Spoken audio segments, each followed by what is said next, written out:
एक बार की बात है। एक गांव में कमलाबाई नाम की एक बूढ़ी औरत रहती थी। उसके पास बहुत सारा पैसा होते हुए भी वो किसी की मदद नहीं करती थी।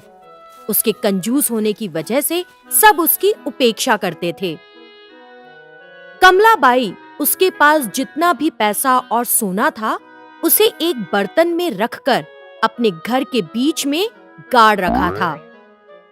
वो उस पर एक पुरानी चटाई बिछाकर सोती थी। एक दिन एक साधु गांव में आया। कमलाबाई के बारे में कुछ ना जानते हुए वो उसके घर के सामने एक पेड़ के नीचे बैठ गया। साधु को देखा तो कमलाबाई ने सोचा कि वो उसके घर उसे लूटने आया है, तो उसने उठाया एक बड़ा सा डंडा और उसके सर पे दे मारा।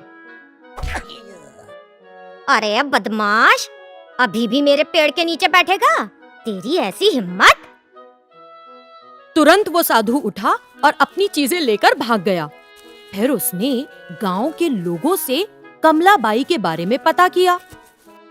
वो कमलाबाई, वो तो बहुत कंजूस है, किसी की मदद नहीं करती। बुढ़िया के पास पैसा बहुत है, लेकिन देती किसी को नहीं। कमलाबाई दान दक्षिणा कुछ नहीं करती। सबसे एक जैसी बात सुनकर साधु को कमलाबाई पर दया आई और उसने उसे बदलने की सोची। उस दिन आधी रात को कमलाबाई के घर के सामने एक अनोखी घटना हुई। कोई एक काला मुखौटा पहने अपने सर पर 9 घड़े रखकर अजीब सा नाच रहा था।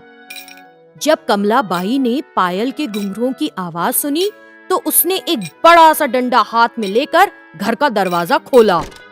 एक भूतनी को घर के सामने नाचते देखकर कमलाबाई डर गई। तुरंत वो अपने घर में घुस गई और दरवाजा बंद कर दिया। फिर उसने खिड़की से बाहर झांका। भूत के सर पर 9 घड़े थे और सबसे ऊपर के घड़े में आग जल रही थी। कुछ देर नाचने के बाद भूत ने सबसे ऊपर वाले घड़े को दिए के साथ जमीन पे फेंक दिया और बचे हुए 8 घड़ों के साथ गायब हो गया। जब कमलाबाई बाहर आई तो उसे घड़े के टुकड़ों के अलावा और कुछ नहीं मिला। तब कमलाबाई डर गई। मेरे घर में भूत आया था, मेरी मदद करो, मेरी मदद करो।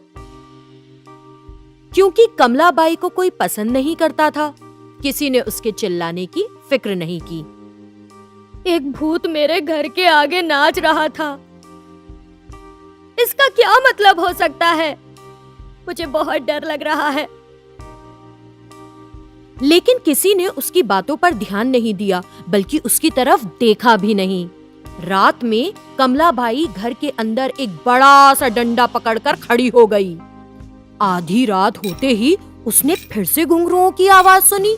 जब उसने खिड़की से बाहर झांककर देखा तो उसे भूत के सर पर 8 घड़े दिखे। 8वें घड़े में आग जल रही थी। कुछ समय नाचने के बाद भूतनी ने सबसे ऊपर का घड़ा फेंक दिया और बचे 7 घड़ों के साथ गायब हो गई। हर दिन भूतनी आधी रात आती, कुछ देर नाचती रहती और फिर सबसे ऊपर का घड़ा तोड़कर बाकी घड़ों के साथ गायब हो जाती। ऐसा रोज रोज जब होने लगा तो कमलाबाई डर गई और इससे छुटकारा पाने के लिए जादूगर भैरव के पास गई। हर रात एक भूत आकर मेरे घर के सामने नाच रहा है, मुझे उससे बचाइए। तुम जैसी कंजूस औरत की मदद कभी नहीं।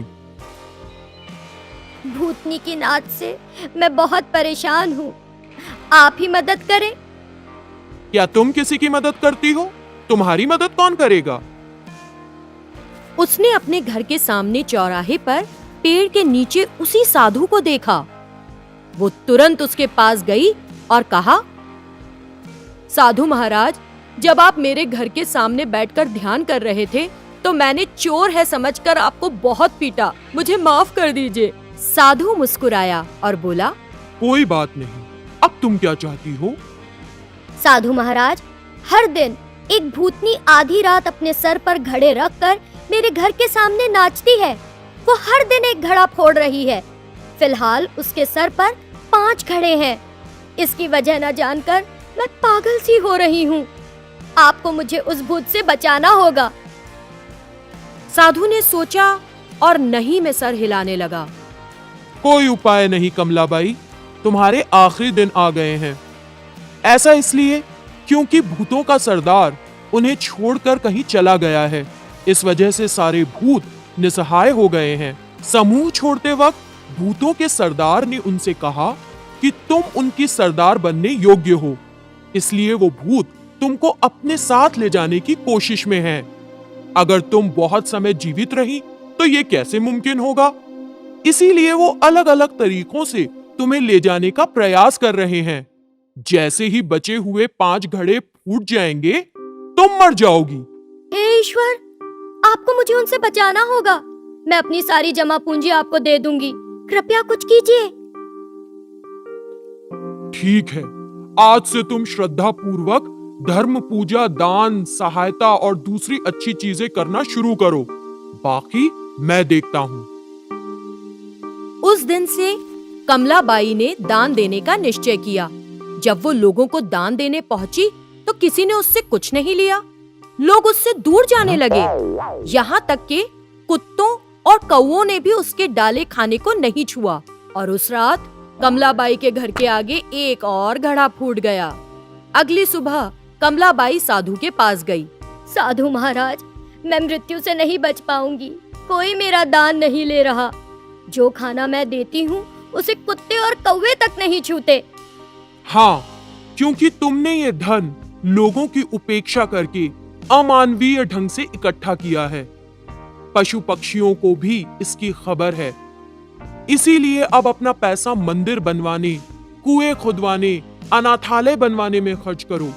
अगर तुम ये अच्छे काम करोगी तो सिर्फ लंबी उम्र ही नहीं, अच्छा नाम भी कमाओगी। साधु महाराज, कृपया आप ये सारी चीजें करें और मेरी मदद करें। अगर मैं करूंगी तो कोई स्वीकार नहीं करेगा। फिर कमलाबाई ने अपना सारा पैसा उस साधु को दे दिया। उस पैसे से साधु ने कई अच्छे काम किए। तब से कमलाबाई को न सिर्फ भूतों से छुटकारा मिल गया, बल्कि उसका अच्छा नाम भी हो गया। तो बच्चों, हमें इस कहानी से क्या शिक्षा मिलती है? यही कि जिंदगी जीना दूसरों की मदद करना है। हाय बच्चों, आपको हमारा वीडियो पसंद आया? और ज्यादा वीडियोस के लिए सब्सक्राइब कीजिए। फेसबुक और ट्विटर में हमें आकर मिलिए। बाय।